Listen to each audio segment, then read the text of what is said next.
Hello. Thank you for joining us on today's webinar. My name is Jason Broughton here at the South Carolina State Library in Columbia. We have with us today Ms. Michelle Limon, and she is going to be discussing with you how to help library patrons make the most of their Medicaid benefits. As you are looking at our webpage here on the website, just remember that you can see a full listing of our trainings if you decide to, in a sense, just scroll over SC Libraries, hit the actual link, flat menu appears, and then from that you can look at a lot of the different services that we have for you to enjoy as a librarian here. So with that, you can see quite a lot of things that are available to you. And with that, we also, in a sense, have a lot of different types of trainings that we offer specifically. All right. So with that, let's go ahead and begin to just gently get into our presentation because it's packed full of information on how to assess some of your most senior customers who are coming into the library and how you can assist them in a rather very easy and friendly going way that does not require a lot from the librarian themselves or library staff. This will be slightly similar to how you would handle unemployment when people are coming in. They might have questions, and since you, of course, are not the authority on Medicaid, you might, in a sense, just want to know who they can contact that will provide them the most important information about any type of problems or resolutions that they're looking for with that. So I'm now going to introduce Michelle, and I'm then going to just simply change our screen. So give us just a second while we make this changeover, and then she will begin her presentation. So just 1 second, everyone.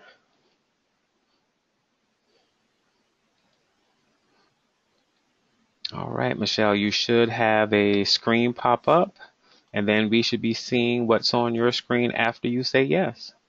There we go. So I see what's there. You may go ahead and begin. Thank you, Jason. Hi, my name is Michelle Lemoyne.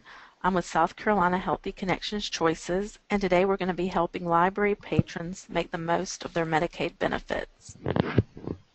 Many people confuse Medicaid and Medicare. Medicaid is the program that provides low-income children and families with health care. Medicare is the program that provides senior adults with health care. Today we are going to be talking about Medicaid managed care. We are reaching out to you for a number of reasons. Over 8% of surveyed members use the library to access our information. Over 20% use smartphones, some of which may use library internet access, and 22% of South Carolinians use Medicaid, with 1/3 of all South Carolina children on Medicaid. We mail out packets to members, but if they move and do not update their personal information with us, our information will not reach them. So I reach out to provider offices and community organizations to help redirect members back to us. South Carolina's Medicaid program is called South Carolina Healthy Connections. Currently, there are just under 1 million members in South Carolina Healthy Connections, and it is expected to increase. When someone is determined to be eligible for Medicaid, they are placed into one of 3 eligibility categories. The largest eligibility category is managed care assignable. If someone is in this category, they are required to participate in a Medicaid managed care health plan. Managed care health plans offer the same services traditional fee-for-service provides, as well as additional services and benefits. There's also non-assignable. These members can choose to be a managed care or traditional Medicaid. The second category is regular Medicaid or fee-for-service. This is the traditional Medicaid model. Patients use services as needed, not necessarily in a coordinated way. This category is made up of people in the waiver programs and people with long-term health needs such as those living in nursing homes. South Carolina Healthy Connections Choices does not serve this member group. And then our last category is Prime membership. These are members who are duly eligible for Medicaid and Medicare. What is South Carolina Healthy Connections Choices? South Carolina Healthy Connections Choices is a program within South Carolina Healthy Connections that assists Medicaid members in choosing and enrolling into a managed care health plan. South Carolina Healthy Connections Choices serves Medicaid members in the assignable and non-assignable eligibility categories that we just went over. Approximately 835,000 Medicaid members are eligible to participate in the managed care health plan, and currently there are just over 1 million members in the South Carolina Healthy Connections. 60% are ages 0 to 18, and 56% of South Carolina children are enrolled in Medicaid. Medicaid pays for 57% of all births in South Carolina. At South Carolina Healthy Connections Choices, our goals are to help members understand the benefits of being in a health plan and the health plan options they have by making it easy for them to enroll in a health plan. Not just choose any plan, but choose a health plan that best meets their health needs, and take an active role in their health care by choosing their PCP or doctor and getting preventive and primary health care. There are now 6 plans available. Healthcare providers are not required to contract with all the plans to participate in the Medicaid program.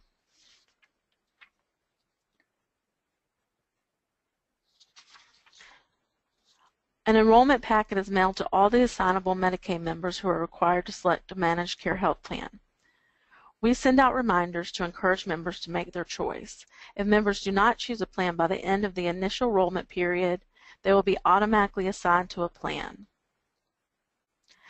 They then go into a 90-day choice period where they can change their plan one time. After that 90 days, they are locked into the plan unless they have a good reason to change, which is decided by the state. And this is an example of our enrollment packet. This is what they receive in the mail from us. So how does a member enroll in a health plan? The process is straightforward, and we try to make it easy as possible for members. Each month, South Carolina Department of Health and Human Services completes their eligibility determination process and tells us who is eligible to enroll in a health plan. This includes new applicants as well as current members who are up for their annual renewal. The new members enter their initial enrollment period. We mail these members an information packet containing enrollment instructions based on their individual circumstances. They have at least 30 days to respond after they receive their information packet. There are 2 types of packets. Enrollment packets. These packets get mailed to Medicaid managed care assignable members. Members in this group have to choose a health plan. Enrollment packets contain information about the program, available health plans, and how they can enroll in a plan. We send out regular reminders during the initial enrollment period to encourage members to make their own choice. If members do not choose a plan by the end of the initial enrollment period, they will be automatically assigned to a plan. Outreach packets. These packets get mailed to Medicaid managed care non-assignable members. The decision to join a plan is optional for these members. They can choose to stay in traditional fee-for-service Medicaid if they want to. Outreach packets also contain information about the program, available health plans, and how they can enroll in a plan. We encourage these members to join a health plan so they can get better coordinated care, and these members can join a plan at any time. The next stage in the enrollment process is the 1-year continuous enrollment period. Once enrolled, members stay in their health plan for 1 year unless one of the following happens. They become ineligible for Medicaid and/or managed care enrollment. They request a transfer within the first 90 days. In the 90-day choice period, members can transfer to another health plan one time during the 90 days following their initial enrollment. After the 90-day choice period ends, or when the member makes a health plan change during the 90-day choice period, the member enters a for-cause transfer period. They make a written for-cause transfer request after the choice period. In the for-cause transfer period, the member can request that DHHS consider a special circumstance that warrants a health plan change. Finally, the last stage of the enrollment process is the annual right to change period. Every year, members get the opportunity to change their health plan. Members will receive a letter 60 days prior to their anniversary date for their annual right to change. At this time, they can remain in their current health plan or they can transfer to a different health plan. On the day after their anniversary date, they are transitioned to a 90-day annual right to change period. And unlike, say, my insurance, where every year everyone in our company changes their insurance during November, Medicaid members' enrollment period can be any time during the year depending on when they become eligible. So there isn't one time during the year where they may need help. It can be throughout the year.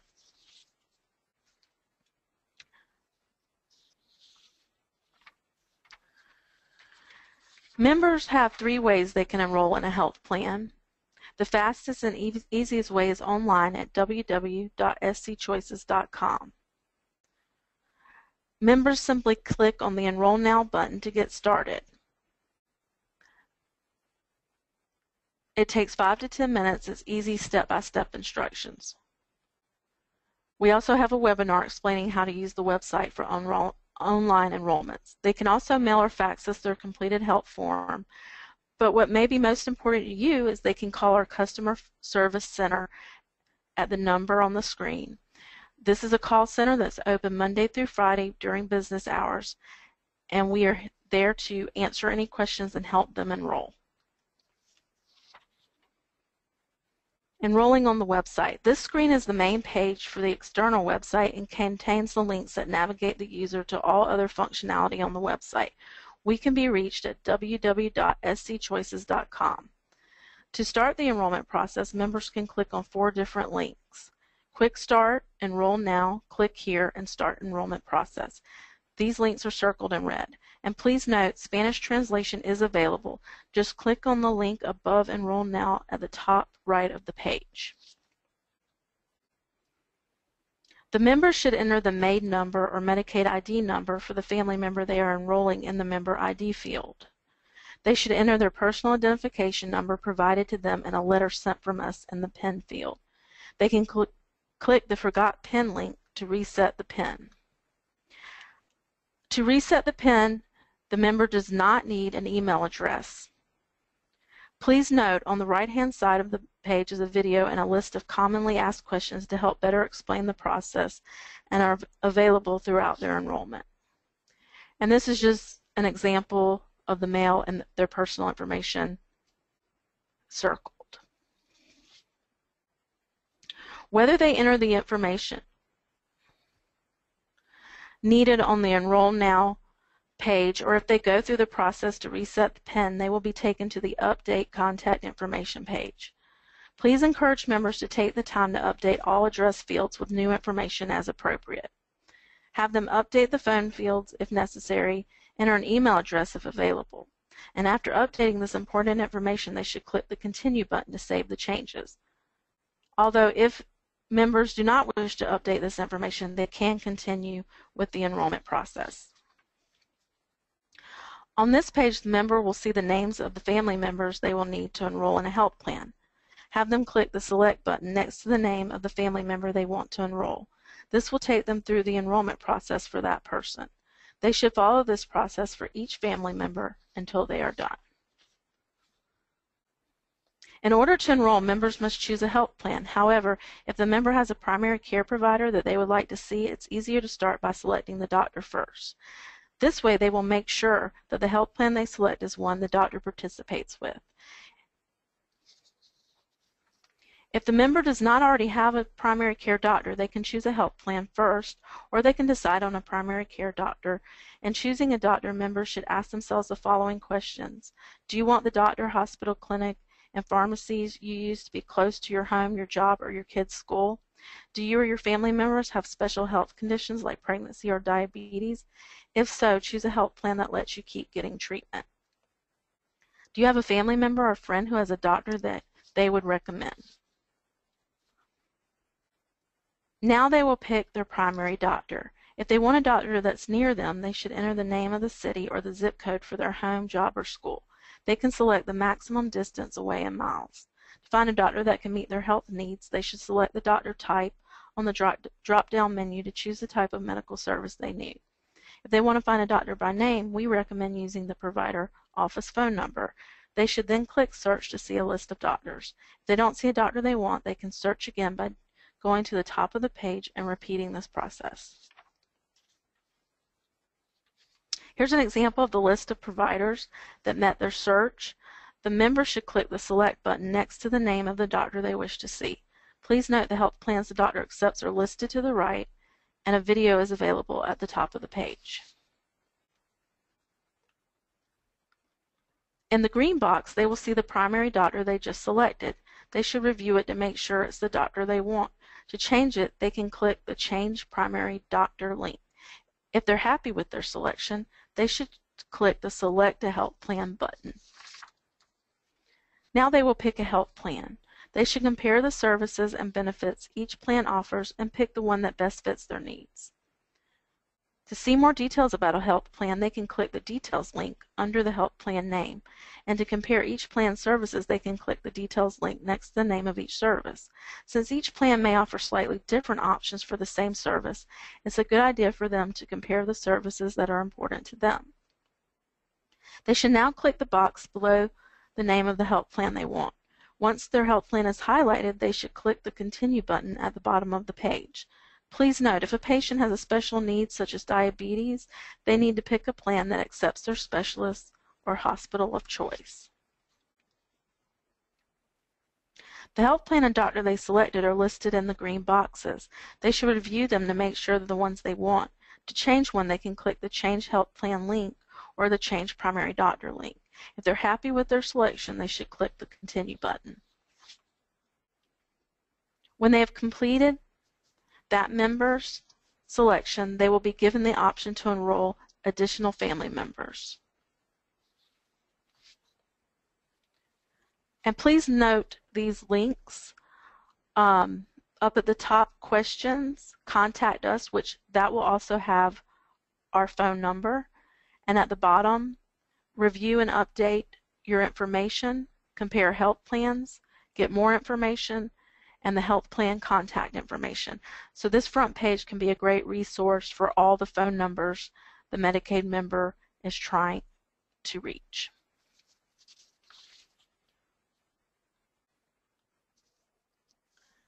Okay, I just brought this page up again because I think this is the most important page. We do encourage all members to go to our website if possible, but we also understand that everyone is not comfortable using computers, and we do have our customer service center number at the bottom. Again, this is open Monday through Friday, business hours, and our whole job is to answer Medicaid members' questions and help them enroll. And we do have Spanish speaking services available. So I feel like if the other information may not be useful to you, using our phone number as a resource for Medicaid members might be. Any questions? I also want to go over that Medicaid members need to call our call center, but I am available to all community members to answer questions about Medicaid. So please feel free to call me at the number on the screen or email me. I check my email constantly. And if I can answer any questions, provide resource materials at any time, I'm available. I do not work directly with Medicaid members, so I just want to stress that if a Medicaid member calls me, it may be frustrating because I'm just going to send them to the number above. So again, please send all Medicaid members to the website or phone number at the top, and anyone in the library who works at the library is interested in what we are doing or has suggestions or would like more information, or maybe me to design a resource for them, to please call me or contact me at the bottom of the page. And that is it, Jason. Perfect. Perfect. Thank you so much for that presentation, Michelle. I think a lot of people will be very, very engaged with this information, given that they have a lot of users coming in to do governmental information on public computers. And also, Michelle might be in touch with your library, and so she will be coordinating with myself on just reaching out to the libraries or library directors to let them know about this information and how she can assist them in any way possible, maybe from coming out to their library if it might be needed, or to do some things on the telephone or through even some webinars through that office itself. With that, I'm going to change the presentation screen once more. All right, so we're going to change it from Michelle's screen back to mine. There we go. And with that, I just want to make sure people know that we do have upcoming trainings available. And so if you are in the public library sphere or just a library itself, academic or K through 12, simply go to our main web page, hit the SC Libraries button, and then click on Continuing Education. Once the page goes to this area, you may then enter it by clicking the Continue Education button, and then you can click on the program registration that goes to our calendar. So up next, we're going to be having Unpacking the GED, which means that you can discuss literary items that will help your students, particularly users who are coming in trying to prepare for that test. And then we'll also have information about Discus, which is Starting Career Discovery with Ferguson Guidance Career Center. With that, we will now end our webinar, and thank you so much. And again, know that Michelle will be in contact with you. Take care.